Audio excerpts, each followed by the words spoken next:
So here I was, sitting at my desk, doing my usual, writing a script for a video, when suddenly the Owl House Season 2's trailer dropped. 1 hour later, everyone is freaking out, and now the promo. Now talking about it several times in this trailer, we see snippets of outstanding animation, dark moments, and new characters.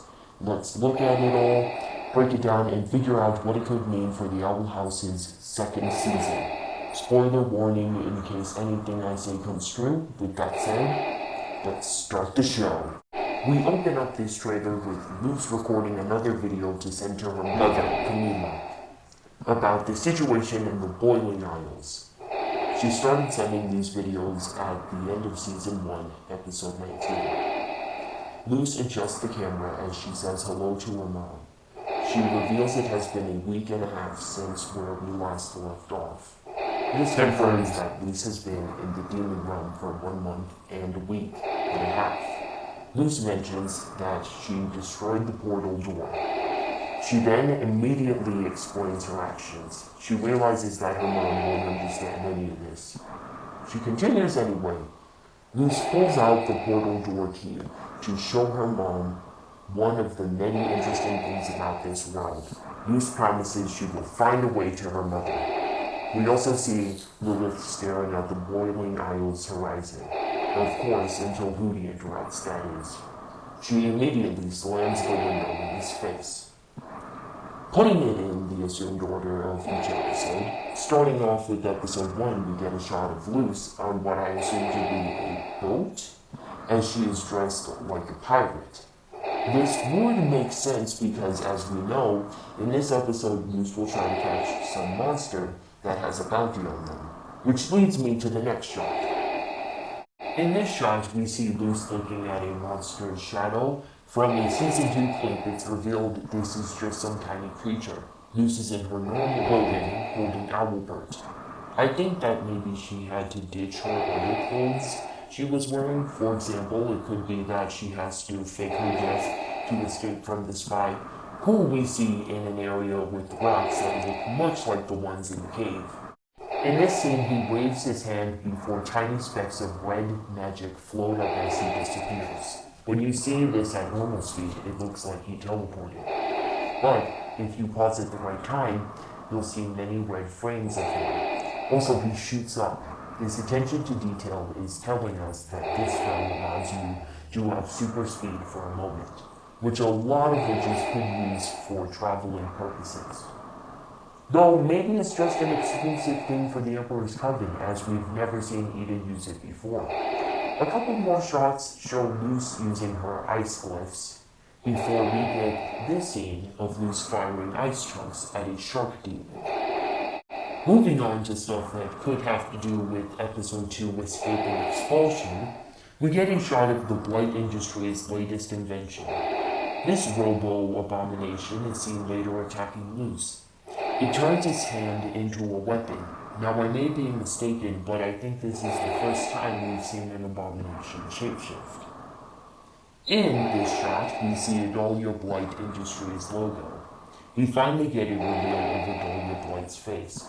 She is holding a flamethrower with an abomination face in the front. It seems like Blight Industries takes the normal skin and turns it into a weapon, bodyguard, etc. They clearly specialize in abominations.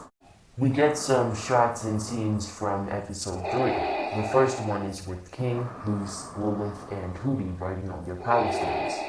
King in this shot has his eyes squinted. Memories from far back in his past could have been keeping him up all night.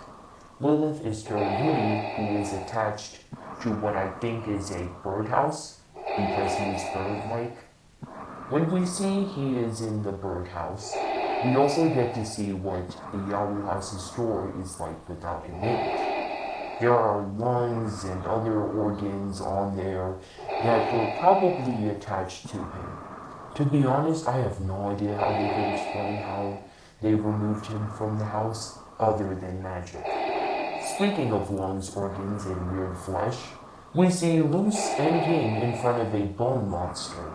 The monster's flesh went to the end of its wrist and then its fingers came out. I say it came out because if you look closely, they were already there. In another scene, we see Lilith use some ice-glyphs to attack someone. She has Hootie on her back, so we know this will be in episode 3. Lilith in this scene could be attacking the monster Liu Xingping are in front of. We see the same monster launch towards the screen. We get some bleeding statues. Let me say that again. We get some freaking bleeding statues. This might be a reference to the bleeding animal heads in Gravity Falls' Season 2, Episode 10, Northwest Mansion Mystery. By the way, for those who don't know, Dana Terrace worked on Gravity Falls. Also, just a reminder, this is a kid show, and yet they have bleeding statues. Well, then again, there was Infinity Train. In another shot, she floats up to the top of some green water. She might have needed to go here alone, as it seems like there are a lot of places only humans can enter. I say this because she is tied to the rope, so if she is attacked or something, Lilith, Hootie, and King could bring her back to them. Luce moves her floating light ball up, which leads to the next scene, where she is walking through the hallway. All these statues in that hallway look like the bone and flesh monster that will attack Luce and King. But it also looks like Celine, the background character. Her head is shaped like a moon crescent, and I don't think we've seen anyone else that looks like her. Perhaps she might be an important key for the memories of King's past. Speaking of a key memory from King's past, this could be King who runs towards a young Eda as she looks shocked, not scared. There's also the fact it's the same visual style as the dream or flashback King has from his perspective.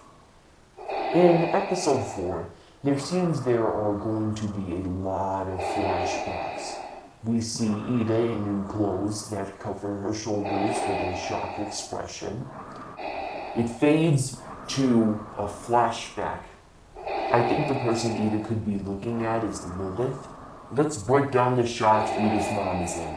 So, Eda's mom floats down with her eagle staff, keeping up the bird game of the Clawthorne family.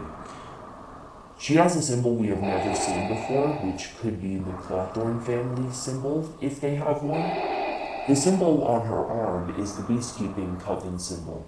That could explain the theme of birds in the Clawthorne family, as the symbol has a baby bird coming out of the egg. I think this could be the coven Eda's mom belongs to. The final episode title we have is Episode 5. Just to remind you, in this episode, Gus tries to impress a group of cool kids from Glandis High, while Luce and Amity journey into the most dangerous section of the library. We get a wide shot of the most dangerous section of the library called the Forbidden Stacks. We go down to Amity and Luce, which leads us to a scene where Luce seems to be cheering up Amity. Amity looks down, realizing that Luce is holding her hand, and starts blushing. Amity looks up to Luce, and then Luce's eyes shrink, and she starts blushing as well. This means Luce is now developing feelings for Amity. We also see Amity and Luce looking at a page in a book, mentioning a book that might help Luce figure out a way to get home. Amity has a staff ID card. Behind the two of them is a framed photo of a spider. Not just any spider, one of the many Spider-Man symbols. It could be a nod to the fact Peter Parker and Luce are much alike, except, you know, the spider powers part. For example, Peter Parker is a science nerd. Luce is an Azura nerd. They're both weird. Peter Parker has spider powers. Luce has magic glyphs. The thing they have most in common is they're willing to do anything to protect the people they love. Anyways, going back to the episode, Gus draws a circle in the air, which fires a fireball. We later see he was hitting some sort of door. There are vines with spikes surrounding them. Bartholomew will be in this episode. I think Bartholomew is there because Glandis High could be the school he used to go to before his new one. A Coven guard draws a blue circle in the air, much like Gus. I think because in this episode Gus will try to impress some Glandis High kids, he could at one point have an illusion duel with the Coven guard. There are some clips that are probably in an episode we don't know about. Luz has pants with the diamond pattern on them. In this scene, Luz is lifted into the sky by an ice cliff. She has the spy staff on one hand and a red bird talisman on her shoulder. The background is the same background we'll see Luz use a wall to combine two glyphs on, specifically a light and ice glyph. She's wearing a mask to hide her face, though if Luz is breaking into a place, the mask would be pointless. Evidence shows when you see Luz tied up on a hot air balloon. This is the same hot air balloon we see a hand dragon on top of. I think this dragon could be Kikimora. The color is pretty close to her hand hair color. Well, that's the end of this video. Be sure to like, subscribe, hit that notification bell so you can see my videos as soon as possible. And with that said, wait for part 2 and also stay tuned.